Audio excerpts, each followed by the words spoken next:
भूल गया और दुखी हो रहा है, मेरा 50 ग्राम सोना था, 1-2 लाख रुपए का जो भी था, पता नहीं है कहाँ गुम गया, और सोना कहाँ है, मुट्ठी में है। एक कहावत है ना लोक में, कांख में लड़का गाँव में ढिंढोरा, सुनी होगी कहावत। कांख में लड़का गाँव में ढिंढोरा, मतलब लड़के को तो कंधे से चिपका रखा है, कांख में दबा रखा है, समझे ना। और सारी दुनिया में ढूंढते बजा, मेरा पप्पू कहाँ गया, पप्पू पप्पू, अब कहाँ मिलेगा पप्पू। अब पप्पू तो कंधे से चिपक के सो गया नींद में, जगता होता तो हूँ हाँ भी करता वो।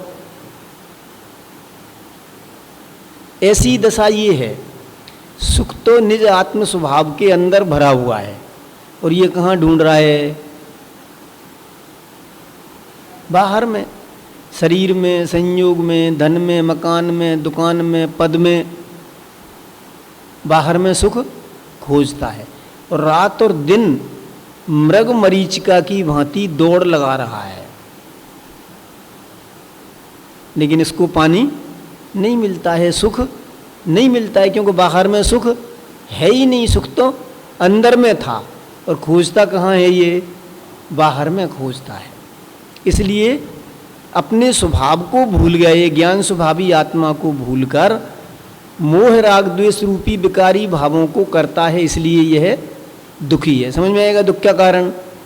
प्रश्न क्या था चामुंडराय राजा का, यह आत्मा दुखी क्यों है और आत्मा का हित क्या है, यानी आत्मा को सच्चे सुख की प्राप्ति कैसे होगी, ये कृपा कर बतलाओ। तो आचार्य देव ने जवाब दिया कि आत्मा का हित निराकुल सुख प्राप्त करने में है। छेड़ाला में भी तीसरी ढाल में सुख की परिभाषा लिखी, क्या है, पहली लाइन बोलो।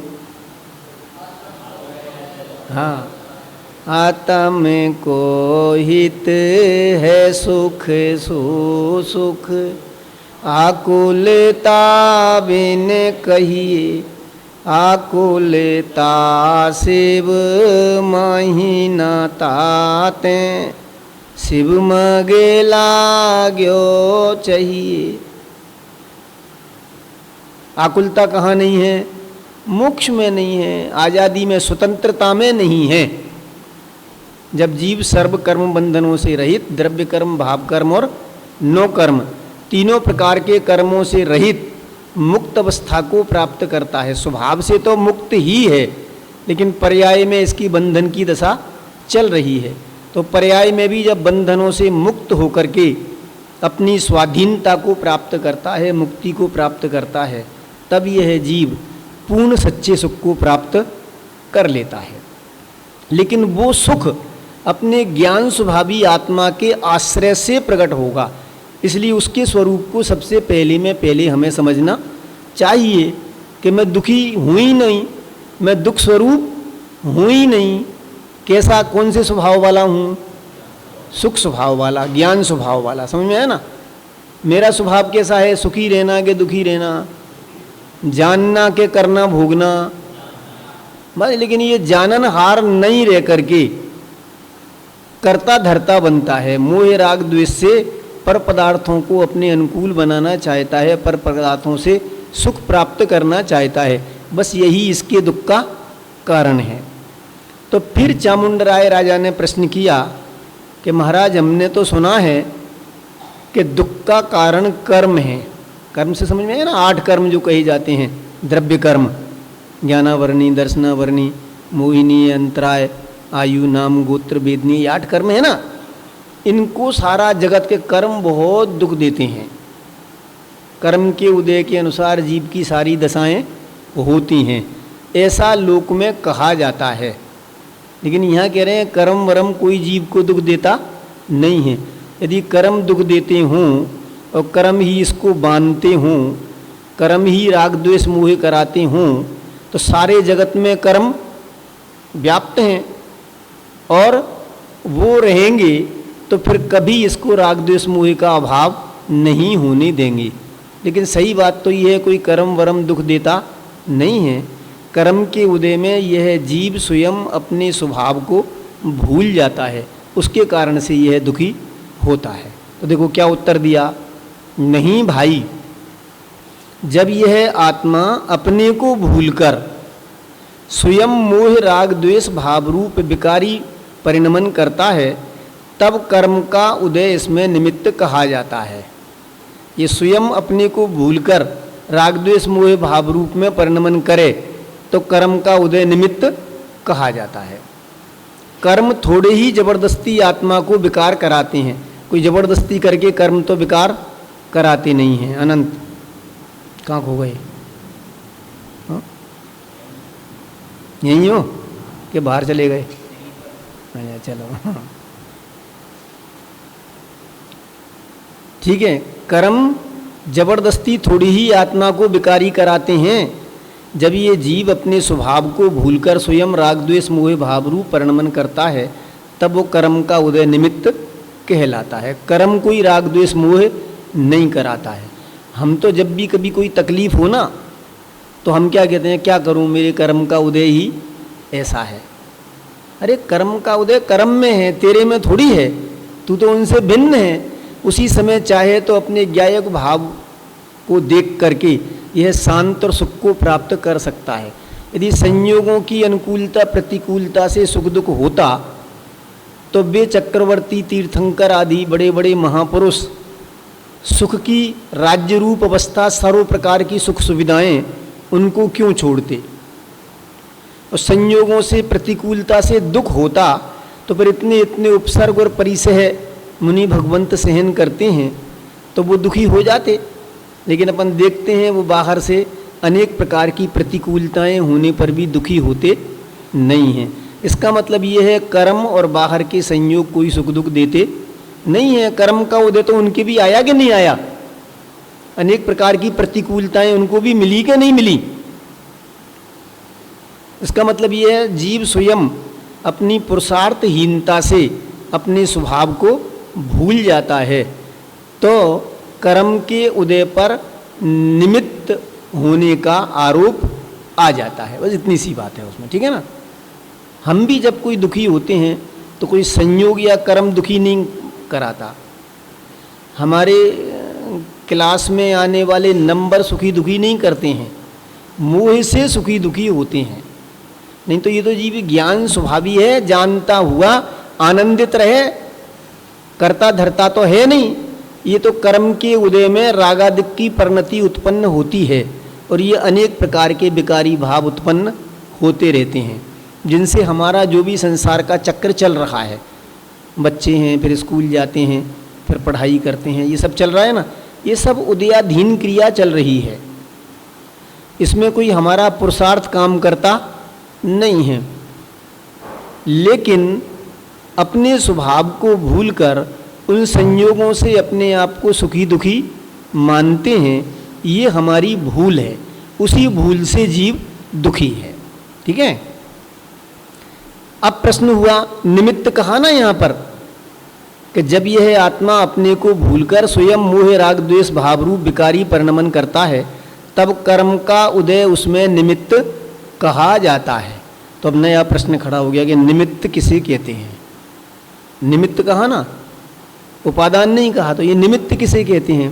देखिए, जब पदार्थ स्वयं कार्य रूप परिणमय तब कार्य की उत्पत्ति में अनुकूल होने का आरोप जिस पर आ सके उसे निमित्त कारण कहते हैं। कारण दो प्रकार के होते हैं ना, निमित्त कारण और उपादान कारण। निमित्त कारण जो स्वयं कार्य रूप तो ना परिणमे लेकिन कार्य की उत्पत्ति में अनुकूल होने का आरोप जिस पे आ सके उसे हम निमित्त कारण कहते हैं। मतलब वो स्वयं तो कार्य रूप परिणमित नहीं होता, लेकिन जब भी कार्य होता है, कोई भी किसी भी उपादान की योग्यतागत पदार्थ में कार्य होता है, तो वहाँ जो भी बाहर की वस्तु सहकारी दिखाई देती है उस पर निमित्त कारण का आरोप आ जाता है। बस वो वस्तु में कुछ कराती नहीं है, वो अपनी उपादानगत योग्यता से परिणमित हो रही है, उपस्थित रह रही है, और जिस वस्तु में परिणमन हुआ है वो स्वयं अपनी परिणमित होने की योग्यता से परिणमित हो रहा है। पॉइंट पकड़ में आया कि नहीं आया? मतलब दो है ना, निमित्त और उपादान। दोनों में कार्य कारणपना सा दिखाई दे रहा है। लेकिन यहाँ ये कहते हैं कि ना तो निमित्त ने उपादान में कुछ किया, ना उपादान ने निमित्त में कुछ किया। निमित्त अपने कारण से अपना परिणमन कर रहा है और उपादान अपने कारण से अपना परिणमन कर रहा है। दोनों में ही जिस कार्य की हम मुख्यता देते हैं, उस कार्य के होने में जो भी बाह्य संयोगी पदार्थ अनुकूल दिखाई देता है, हम उसको निमित्त कारण कह देते हैं। उस पर निमित्त कारण होने का आरोप आ जाता है। परिभाषा याद हो गई? जब पदार्थ स्वयं तो कार्य रूप न परिणमे, लेकिन कार्य की उत्पत्ति के समय अनुकूल होने का आरोप जिस पर आ सके, उसे निमित्त कारण कहते हैं। अतः जब आत्मा स्वयं अपनी भूल से विकार आदि रूप, दुख आदि रूप परिणमे, तब उसमें कर्म को निमित्त कहा जाता है। जब ये स्वयं दुखी हो तो उसमें कर्म का उदय सही है, मेरा क्या करूं, कैसा आप दुखी क्यों हो रहे हो, ये क्या करूं, मेरे खोटे कर्म का उदय भी चल रहा है। तो कर्म दुखी करा रहा है इसको कि ये स्वयं अपनी भूल से रागादि भाव रूप परिणमन करके दुखी हो रहा है। ठीक है ना। फिर राजा का प्रश्न है, यह तो ठीक है कि यह आत्मा अपनी भूल से स्वयं दुखी है, ज्ञानावरणादि कर्मों के कारण नहीं, पर यह भूल क्या है, कौन सी भूल है? तो पहले भी आ गया कि अपने स्वभाव को भूलकर पर में इष्ट अनिष्ट की कल्पना करके मोह राग द्वेष भाव कर्म रूप विभाव रूप परिणमन करना ही आत्मा की भूल है। क्या भूल है? अपने ज्ञानानंद स्वभाव को भूल गया और पर पदार्थों को इष्ट अनिष्ट मान करके राग द्वेष मोह भाव रूप में परिणमन करता है। ये आत्मा की भूल है। ये अच्छा है, ये बुरा है, ये रखने लायक है, ये हटाने लायक है, ये मुझे सुख का कारण है, ये मुझे दुख का कारण है। ऐसा बाह्य पदार्थों में ही अनेक प्रकार के संकल्प विकल्प करना, बस वो विकल्प रागादि विकारी भाव वही एकमात्र इसके दुख का कारण है। कोई कर्म वरम इसको दुखी करता नहीं है। फिर प्रश्न हुआ, यहाँ प्रश्न आया ना, अपने को भूलकर पर में इष्ट अनिष्ट कल्पना करके मोह राग द्वेष भाव कर्म शब्द आया था ना, तो नया प्रश्न खड़ा हो गया कि ये भाव कर्म क्या है ना। परिभाषा में से ही नया प्रश्न खड़ा हो रहा है। तो फिर प्रश्न खड़ा हुआ, भाव कर्म क्या है? कर्म के उदय में यह जीव मोह राग द्वेष रूप विकारी भाव रूप होता है, उन्हें भाव कर्म कहते हैं। क्या कहा? उदय निमित्त कारण में तो कर्म का उदय, और उसके उदय में जब यह जीव स्वयं मोह राग द्वेष रूप विकारी भाव रूप परिणमित होता है, उन्हें भाव कर्म कहते हैं। राग द्वेष मोह के परिणामों को भाव कर्म कहते हैं। लेकिन वो हुए क्यों? जब जीव अपने स्वभाव को भूल गया तो राग द्वेष मोह के परिणाम खड़े होते हैं, और उन मोह राग द्वेष भावों का निमित्त पाकर कार्मान वर्गनाएं यानी कर्म रज कर्म रूप परिणमित होकर आत्मा से संबद्ध हो जाती है, उन्हें द्रव्य कर्म कहते हैं। उन मोह राग द्वेष के परिणामों का भावों का निमित्त पाकर के कार्मान वर्गनाएं कर्म रूप परिणमित होकर आत्मा से संबद्ध हो जाती हैं, उसे क्या कहते हैं? द्रव्य कर्म कहते हैं। भाव कर्म तो किसे कहते हैं? जब आप आत्मा अपने स्वभाव को भूलकर कर्म के उदय में राग द्वेष मोह भाव रूप परिणमन करता है, उसे तो भाव कर्म कहते हैं। समझ में ना। और उन मोह राग द्वेष भावों का निमित्त पाकर कार्मान वर्गना कर्म रजरूप परिणमित होकर आत्मा से संबद्ध हो जाती है, उसे द्रव्य कर्म कहते हैं। दो प्रकार के कर्म हो गए, भाव कर्म और द्रव्य कर्म, दोनों की परिभाषा हो गई। फिर राजा का प्रश्न है, तो कर्म बंध के निमित्त आत्मा में उत्पन्न होने वाले मोह राग द्वेष भाव तो भाव कर्म है, और कार्मान वर्गना का कर्म रूप परिणमित रजपिंड द्रव्य कर्म कहलाता है। उसी परिभाषा को उन्होंने पुनः दोहरा दिया पक्की करने के लिए, है ना। आचार्य नेमिचंद्र जो जीव के अनुजीवी गुणों का, अब उन कर्मों के भेद करते हैं, अघातिया और घातिया। तो अघातिया कर्म किसे कहते हैं? कि जो जीव के अनुजीवी गुणों को घात करने में निमित्त हो वे घाती कर्म कहलाते हैं। यानी जो स्वभाव का घात करते हों, ऐसे कौन से कर्म हैं? घाती कर्म, घातिया कर्म है ना, चार, ज्ञानावरणी, दर्शनावरणी, मोहिनीय और अंतराय। ज्ञानावरणी जीव के ज्ञान के स्वभाव को प्रकट नहीं होने देता, निमित्त कारण है ना। यद्यपि स्वयं अपनी योग्यता से ही ज्ञान प्रकट नहीं होता, लेकिन जितना ज्ञान प्रकट नहीं हुआ उसमें निमित्त कारण ज्ञानावरणी कर्म का उदय कहलाता है। ऐसे ही दर्शन को प्रकट नहीं होने देता, वो दर्शनावरणी कर्म।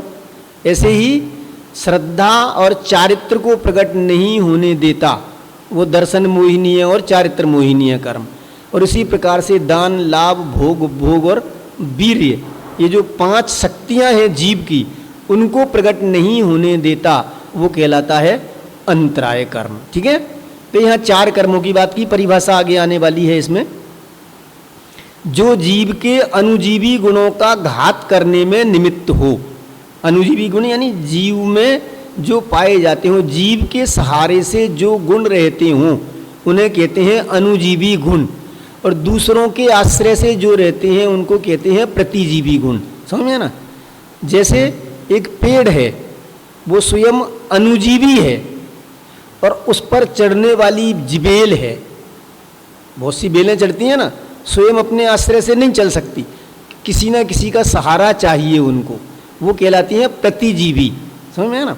तो यहाँ अनुजीवी की बात की कि जीव के अनुजीवी गुणों को, यानी जीव के सहारे, जीव के आश्रय से रहने वाले जो दर्शन, ज्ञान, चारित्र आदि अनुजीवी गुण हैं, उनका जो घात करे उन्हें घातिया कर्म कहते हैं। ठीक है, तथा जो आत्मा के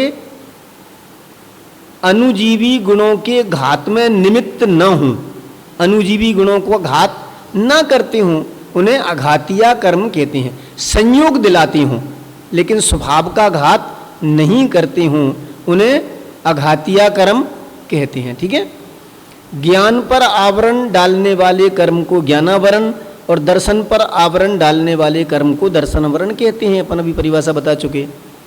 सुनो, जब आत्मा स्वयं अपने ज्ञान भाव का घात करता है और ज्ञान शक्ति को व्यक्त नहीं करता, तब आत्मा के ज्ञान गुण के घात में जिस कर्म का उदय निमित्त हो उसे ज्ञानावरण कर्म कहते हैं। देखो यहाँ पराश्रितता मंजूर नहीं है आचार्य को। क्या कहते हैं कि जब आत्मा स्वयं अपने ज्ञान भाव का घात करता है, वो नहीं करता पुद्गल द्रव्य, अपन ने कहा था ना, वो नहीं करता है, वो तो निमित्त रूप में उपस्थित है, बस उपस्थिति मात्र है उसकी। तो ये स्वयं अपने ज्ञान भाव का घात करता है, अर्थात ज्ञान शक्ति को व्यक्त नहीं करता, तब आत्मा के ज्ञान गुण के घात में जिस कर्म का उदय निमित्त हो उसे ज्ञानावरण कर्म कहते हैं। इसी प्रकार जब आत्मा स्वयं अपने दर्शन गुण का घात करता है, तब दर्शन गुण के घात में जिस कर्म का उदय निमित्त हो उसे दर्शनावरण कर्म कहते हैं। ज्ञानावरणी 5 प्रकार का और दर्शनावरणी 9 प्रकार का होता है। यहाँ डिटेल में नहीं गए हैं, यहाँ संक्षिप्त में कह दिया। 5 प्रकार के ज्ञानों की प्रभेद हो जाते हैं कर्मोदय में, क्षय उपशम और क्षय में। जैसे अपन ज्ञान की बात करें, मति, श्रुत, अवधि, मनपर्य और केवल ज्ञान, 5 भेद हो गए ना। इन 5 प्रकार के ज्ञान को जो ढकता हो, ज्ञान तो एक ही प्रकार का है, 5 प्रकार का नहीं है, लेकिन उसकी प्रकटता के अनुसार उसके 5 भेद किए गए हैं। ठीक है ना? तो उन 5 प्रकार के आवरण जो डाले उसको ज्ञानावरण कर्म कहते हैं, उसको 5 प्रकार का। इसी दर्शनावरण की बात कही यहाँ पर, 9 प्रकृतियाँ होती हैं दर्शनावरण की, है ना। चक्षु दर्शनावरणी, अचक्षु दर्शनावरणी, अवधि दर्शनावरणी, केवल दर्शनावरणी। ठीक है, 4 तो ये हो गई, और 5 होती हैं निद्रा, निद्रा निद्रा, स्त्यान गृद्धि, प्रचला और प्रचला प्रचला, ये 5 होती है। इस तरह से 9 दर्शनावरणी कर्म की प्रकृतियाँ होती हैं। और मोहिनीय जीव अन्य को अपना माने या स्वरूपाचरण में असावधानी करे, तब जिस कर्म का उदय निमित्त हो उसे मोहिनीय कर्म कहते हैं। अपने स्वभाव में स्वयं लीन ना रहे, अपने स्वभाव को ना पहचाने, और पर को अपना माने, उसको कहते हैं दर्शन मोहिनी है। और स्वभाव में स्थिर ना रह करके कसाय भाव रूप परिणमन करे, उसको कहते हैं चारित्र मोहिनी है। ठीक है, उस मोहिनीय कर्म कहते हैं। ये दो प्रकार का होता है, दर्शन मोहिनीय और चारित्र मोहिनीय। मिथ्यात्ववादी तीन भेद दर्शन मोहिनीय के हैं। मिथ्यात्ववादी यानी मिथ्यात्व, सम्यक प्रकृति। अनादिकालीन मिथ्या दृष्टि के एक ही भेद होता है, मिथ्यात्व। लेकिन जब यह जीव सम्यक्त सन्मुख होता है, सम्यक्त को प्राप्त करता है प्रथम में, तब उस मोहिनीय कर्म के तीन टुकड़े हो जाते हैं। टुकड़े होने से उसकी शक्ति खंडित हो जाती है, तब उसके तीन भेद हो जाते हैं, मिथ्यात्व, सम्यक मिथ्यात्व और सम्यक प्रकृति। समझा ना? तो ऐसे तीन तो मोहिनीय कर्म के भेद और 25 चारित्र मोहिनीय कर्म के भेद। 25 में 4 कसाय 4 प्रकार की, अनंतानुबंधी, अप्रत्यख्यानावर्णी, प्रत्यख्यानावर्णी और संजोलन, 4 चौके 16। और 9 कसाय हास्य, रति, अरति, शोक, भय, जुगुप्सा, स्त्री भेद, पुरुष भेद, नपुंसक भेद। ये 25 प्रकार की कसाय होती है। अब घातिया कर्मों में एक अंतराय कर्म और रह गया, तो उसका परिभाषा देते हैं आचार्य देव।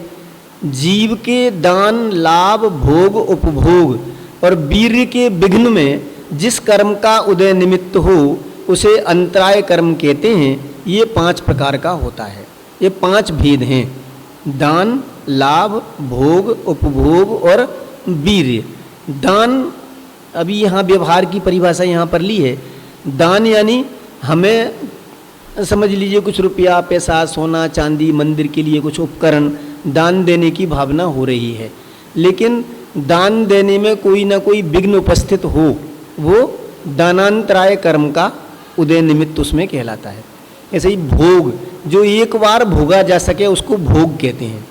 जैसे भोजन आदि, जो बार बार भोगा जा सके उसको उपभोग कहते हैं, जैसे वस्त्रादिक, है ना। तो इस तरह से जो एक बार उपयोग में आने के बाद दोबारा उपयोग नहीं किया जा सके वो कहलाएगा भोग, और जो बार बार उपयोग लिया जा सके उस वो कहलाएगा उपभोग। उनमें जो विघ्न कारक बनता हो वो उपभोग और भोग नाम का अंतराय कर्म का उदय कहलाता है। इसलिए जो अपनी अनंत शक्ति को प्रकट ना होने दे उसको वीरांतराय कर्म कहते हैं। इस तरह से दान, लाभ, भोग, उपभोग और वीर्य। लाभ, हमें इच्छित वस्तु को प्राप्त न होने दे, उसमें कोई ना कोई विघ्न उपस्थित करे, उसको लाभांतराय नाम का कर्म कहते हैं। ठीक है, कृपया अघातिया कर्मों को भी बताइए। हाँ सुनो, जब आत्मा स्वयं मोह भाव के द्वारा आकुलता करता है तब अनुकूलता प्रतिकूलता रूप संयोग प्राप्त होने में जिस कर्म का उदय निमित्त हो उसे वेदनीय कर्म कहते हैं। कौन करता है? करता तो जीव स्वयं मोह भाव के द्वारा आकुलता करता है, तब अनुकूलता प्रतिकूलता रूप संयोग प्राप्त होने में जिस कर्म का उदय निमित्त हो उसे वेदनीय कर्म कहते हैं। उसके 2 भेद होते हैं, साता वेदनीय और असाता वेदनीय। जीव अपनी योग्यता से जब नारकी, त्र्यंच, मनुष्य या देव शरीर में रुका रहे तब जिस कर्म का उदय निमित्त हो उसे आयु कर्म कहते हैं। यह भी नरक आयु, त्र्यंच आयु, मनुष्य आयु और देव आयु के भेद से 4 प्रकार की होती है। जितने समय तक जिस गति में जीव रुका रहे, समझ में ना, जिस शरीर में जीव रुका रहे उस कर्म के उदय को आयु कर्म कहते हैं। आयु कर्म के निमित्त से वह जीव, जैसे मनुष्य में आया तो समझ लीजिए हम 80 वर्ष तक इस शरीर में रहे, तो 80 वर्ष का हमारा आयु नामक कर्म का उदय उसमें रहा। ऐसे ही 4 गतियों में लगा लेना। तथा जिस शरीर में जीव हो उस शरीर आदि की रचना में जिस कर्म का उदय निमित्त हो उसे नाम कर्म कहते हैं। यह शुभ नाम कर्म और अशुभ नाम कर्म के भेद से 2 प्रकार का होता है। वैसे इसकी 93 प्रकृतियाँ होती हैं। सबसे ज़्यादा नाम कर्म की प्रकृतियाँ हैं, है ना। तो हमारे शरीर का संयनन, हमारे शरीर का संस्थान, हमारा जो स्वर मिलता है, सुस्वर, दुस्वर, ये सब नाम कर्म के खाते में जाते हैं। हमारा सुंदर शरीर काला मिलेगा कि गोरा मिलेगा, ये सब नाम कर्म की प्रकृतियों के अनुसार ये शरीर की रचना होती है, हमारी वाणी जो निकलती है वो भी उसी के अनुसार, ये सब नाम कर्म की प्रकृति में जाते हैं। और जीव को उच्च या नीच आचरण करने वाले कुल में पैदा होने में जिस कर्म का उदय निमित्त हो उसे गोत्र कर्म कहते हैं। उच्च गोत्र और नीच गोत्र, है ना, उस कुल में प्राप्ति जन्म हो उसका, उसे गोत्र कर्म कहते हैं। ये भी उच्च गोत्र और नीच गोत्र इस प्रकार दो भेद वाला कहलाता है। तो बस कर्मों के 8 ही प्रकार हैं। इन 8 भेदों में भी प्रभेद हैं जिन्हें हम प्रकृतियाँ कहते हैं। 8 कर्म और 148 प्रकृतियाँ से कहते हैं ना, तो 8 तो मूल कर्म हो गए और उनके उत्तर भेद प्रकृतियों रूप में होते हैं, वो 148 प्रकार के होते हैं। और भी कई प्रकार के भेदों द्वारा इन्हें समझा जा सकता है, अभी इतना ही पर्याप्त है। यदि विस्तार से जानने की इच्छा हो तो गोमठ सार कर्मकांड आदि ग्रंथों का अध्ययन करना चाहिए। ये सामान्य सी परिभाषा 8 कर्मों की यहाँ पर दी। इस तरह से हमें कर्मों के स्वरूप को समझना चाहिए कि वास्तव में ये कर्म हमें सुखी दुखी नहीं करते हैं। हर कर्म की परिभाषा में ये लगाया कि जब जीव स्वयं अपने स्वभाव को भूलकर विकार भाव रूप परिणमन करता है तब ये सारे कर्म बाह्य में निमित्त रूप कहलाते हैं, निमित्त कारण कहलाते हैं। तो मूल में भूल किसकी है? कर्म करता है कि जीव स्वयं भूल करता है? स्वयं भूल कर रहा है। और आज तक हमने स्वयं की भूल को नहीं स्वीकारा, दूसरों पर दोषारोपण करने की अनादि की आदत रही है। उस आदत को यहाँ आचार्य देव छुड़ाना चाहते हैं कि भैया इसी आदत से तुम कर्म बंद करते हुए संसार में परिभ्रमण कर रहे हो, इसलिए दूसरों का दोषारोपण करने की प्रवृत्ति को छोड़ो और अपने ज्ञायक भाव को देख करके आनंदित हो जाओ। यही सच्चे सुख को प्राप्त करने का उपाय है। और उसको भूलना और परम कर्तृत्व भोक्तृत्व की बुद्धि करना, पर को इष्टनिष्ठ मानना, बस यही एकमात्र दुख का कारण है। जिसके कर्ता तुम स्वयं हो, कोई कर्म उसका कर्ता नहीं है। ये मूल बात आचार्य इसमें 8 कर्मों का स्वरूप समझा करके कहना चाहते हैं। समझ में आएगा नहीं आया? 8 कर्मों का स्वरूप बता के आचार्य देव क्या कहना चाहते हैं कि वो 8 कर्म दुख नहीं दे रहे। कर्म बड़े बलवान जगत में पीरत हैं, ऐसा है वैसा है, सब कहा था ना भैया। ये कर्म रम कोई दुख नहीं देते हैं। तू स्वयं अपनी भूल से उनको सुख दुख का कारण मानकर पर लक्ष्य करके सुखी और दुखी होता है। तू अपने चैतन्य स्वभावी आत्मा को भूला हुआ है। यदि तू सत समागम से जिनवाणी के माध्यम से अपने स्वरूप को पहचान ले और उसकी दृष्टि करे तो तू सच्चे सुख को प्राप्त कर सकता है। और तू अपने स्वरूप को भूला हुआ है, उसको भूल करके ही दुखी है। तो ये कोई दूसरा दुखी नहीं कर रहा है और सुखी भी कोई दूसरा नहीं कर सकता। ना अरहंत कर सकते, ना सिद्ध कर सकते, ना आचार उपाध्याय साधु परमेष्टि, न जिनवाणी माँ मार्ग बता सकती है।